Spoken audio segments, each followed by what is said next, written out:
I'm Michael. I thought I'd read something Jewish.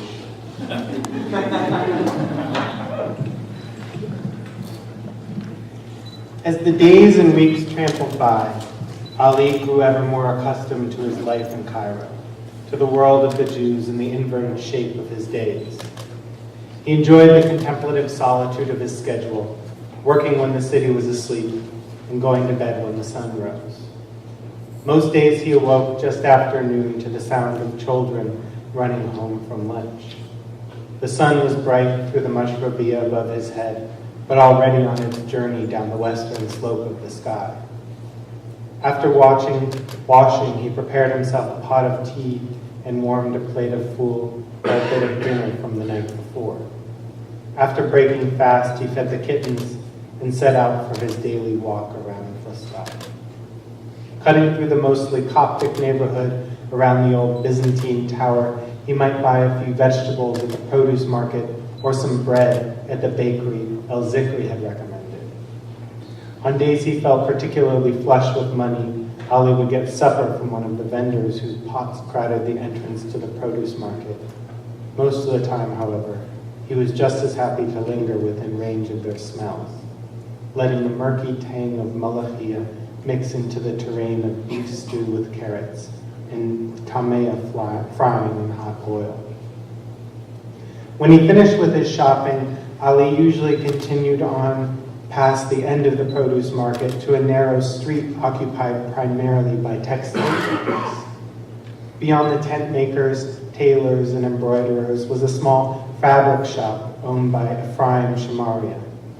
For reasons no one could recall, the space in front of Ephraim's shop had become a gathering space for some of Ibn Ezra's more notable members. Ali first came upon the conclave entirely by accident, trying to find a shortcut home from the produce market, and Ephraim insisted he sit down for a glass of tea.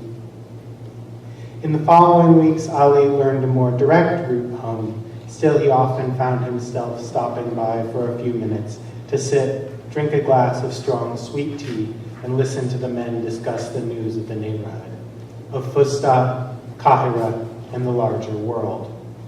Being mostly merchants and scholars of one sort or another, they were all familiar with the political and mercantile situations of foreign cities, such as Toledo and Tyre, Genoa, Fez, and Kairouan.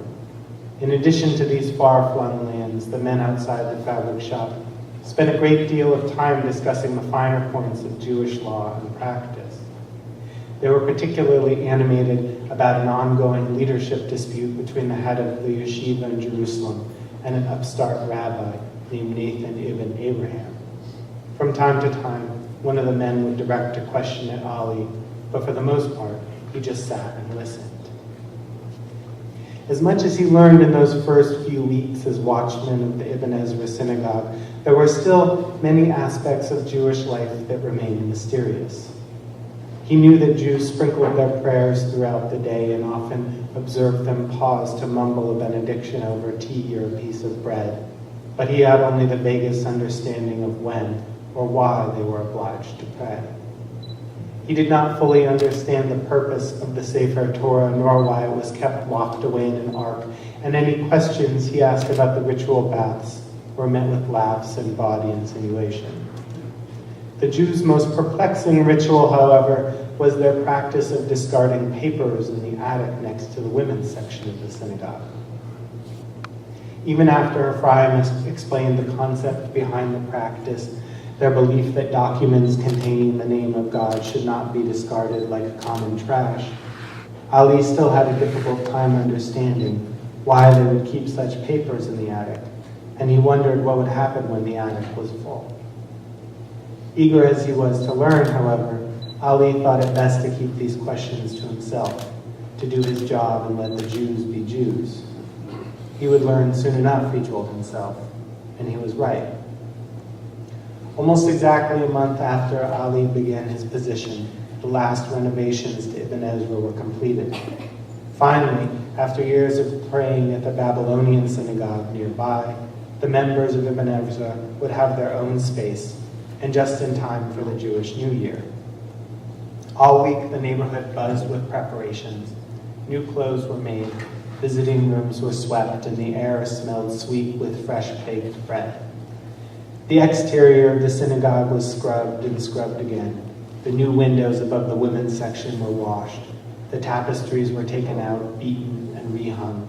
A new wooden podium was installed in the center of the prayer hall, and the lamps were filled with oil.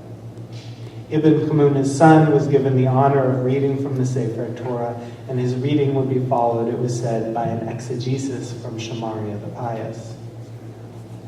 On the morning of the Jewish New Year, Ali forced himself to stay awake past his usual bedtime. As tired as he was, he wanted to observe the celebration about which everyone had been talking. Stroking one of the kittens in his lap, he sat on the front steps of his house and watched the men of Ibn Ezra stream in through the courtyard. They were all dressed in new clothes, and their faces scrubbed to beaming. He listened to their prayers, and when Ibn Kamuna's son chanted from the Sefer Torah, Ali felt his chest swell with something like pride. Although he was still very much a Muslim, still prayed 5 times a day and believed with all his heart that there was no God but God and Muhammad was the seal of the prophets, Ali had come to see himself as part of this community. When you guard something, no matter what it is, when you protect something, it becomes yours. After the service, all the congregants spilled out into the courtyard and visited with each other. The men stood in clumps discussing the many merits of Shamaria the Pious's exegesis, while the women milled about the edges of the crowd, tending to the children and admonishing those who took advantage of the joyful time to make trouble. Ali did not notice any women in particular until a slender, unadorned wrist reached down to scratch one of his kittens between its ears. The owner of the wrist, Ali saw, was no older than himself, and the fine cut of her cloak suggested that she was the daughter of a wealthy merchant. He had never seen her before.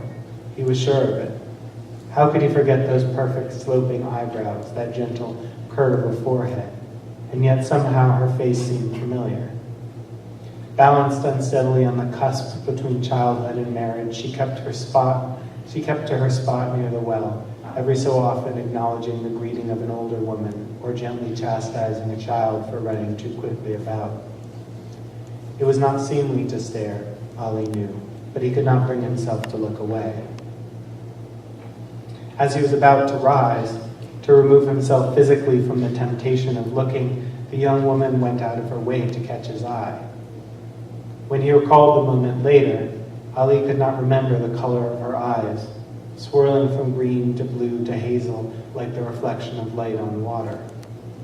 What he did remember, and very distinctly, was that charge between them, that feeling of fate, like a lightning stroke connecting with the earth. When she demurred, turning her attention back to the kitchen, it was as if she had severed the nerve running between his eyes and his heart. Ali bit the inside of his mouth and forced himself to look down at his feet, his calloused and exposed toes. He closed his eyes and inhaled, then stood and went inside, his face burning with shame. He had lost all sense of modesty, and yet he wanted nothing more than to feel that same sensation over and over again for the rest of his life. From that moment on, Ali was smitten. On his rounds that night, he did his best to stay focused, pacing back and forth, digging his nails into the flesh of his palms and stopping every few minutes to listen to the darkness. Inspecting the synagogue and its grounds, he was even more attentive than usual, shining his lantern into closets he had never before opened and behind rocks too small to conceal even a child. He prepared himself an especially strong pot of tea and stood during the lull between rounds. Still, it took everything in his power to stay alert, to keep his mind from drifting back to his beloved, the young woman who had, just a few hours earlier, graced the courtyard he was charged with protecting. Ali knew well that the bastard son of a Muslim water carrier had no chance with a wealthy and beautiful young Jewess. It would never happen. He knew this, and yet his stomach still roiled. He could not shake the possibility, the sliver of a chance that she had felt something too, that the force of their gaze had meant something to her as well. All week, Ali was beaten down by the agony of desire, suffocated by the unbearable pressure built up in his lungs. He wanted so very much to tell someone, but he knew nothing good could come of it, so he kept his thoughts to himself, repeating again and again the words of the Prophet Muhammad, who had said so wisely, "He who is in love and hides it and remains chaste is a martyr." Ali took great comfort in these words, in the idea that the Prophet understood exactly what he was feeling. More comforting, however, was the knowledge that his beloved would return to the synagogue in less than 10 days.